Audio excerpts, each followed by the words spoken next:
শরণার্থী আপডেটের নতুন ভিডিওতে সকলকে স্বাগত জানাই যারা দেখছেন এই ভিডিওটি বিভিন্ন দেশ থেকে। আপনারা এই ভিডিওটি দেখতে পাচ্ছেন ইউটিউব, ফেসবুক দুই প্ল্যাটফর্ম থেকে। আমরা প্রতিদিনের অভিবাসী তথ্য ইনফরমেশন প্রতিদিন আপনাদেরকে দিয়ে থাকি। আগস্ট মাসের 18 তারিখ আপনারা অনেকেই আমাদের ইনবক্সে নক করেছেন আমাদের মাধ্যমে Libya, Tunisia, Morocco, Algeria, Mauritania বা তুরস্ক থেকে টোটাল ইউরোপে যাওয়ার জন্য, যেটি গ্রিস হতে পারে, ইতালি হতে পারে বা স্পেন হতে পারে।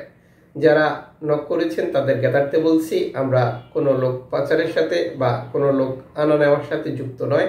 আমরা শুধু আপনাদেরকে তথ্য ইনফরমেশন দিয়ে সহযোগিতা করে থাকি। অবৈধভাবে কোনো দেশে যাওয়া, কোনো দেশে অবস্থান করা, যা সম্পূর্ণভাবে আমরা সাপোর্ট করি না।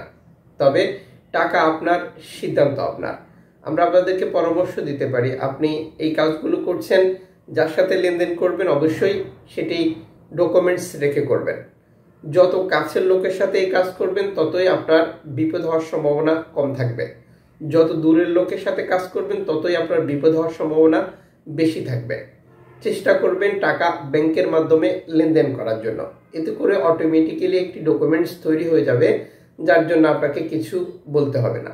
মনে রাখবেন, যে ঘটনাগুলো ঘটে, এর ঘটনার পর সেই ব্যক্তিকে খুঁজে পেতে বা সেই ব্যক্তির কাছ থেকে আপনার বিনিয়োগকৃত টাকা উদ্ধার করতে আপনাদের ডকুমেন্টসের প্রয়োজন হয়, বা এই জটিলতাগুলোর কারণে অনেক সময় এই সমস্যাগুলো সমাধান হয় না।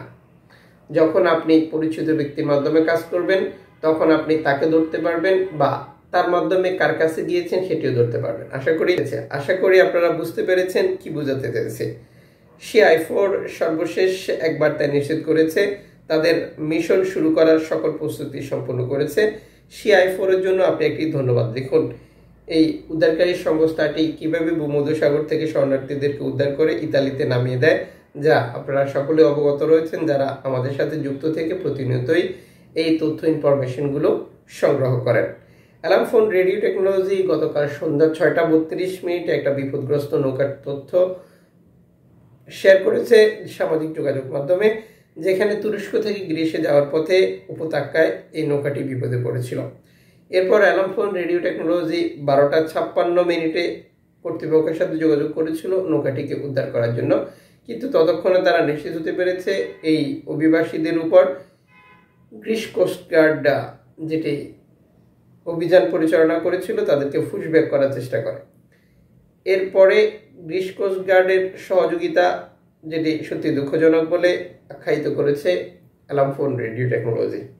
অ্যালার্ম ফোন আরও একটি বার্তায় নিশ্চিত করতে পেরেছে যে এই 31 জন শরণার্থীকে জোর করে পুশব্যাক করেছে গ্রিস কর্তৃপক্ষ তুরস্কের উপকূলে, যা সত্যি দুঃখজনক। এদিকে ক্যালেব্রিয়াতে 75 জন শরণার্থী উদ্ধারের একটি তথ্য প্রকাশ করেছে ইতালি কর্তৃপক্ষ। একটি নৌকা সরাসরি সেখানে প্রবেশ করে।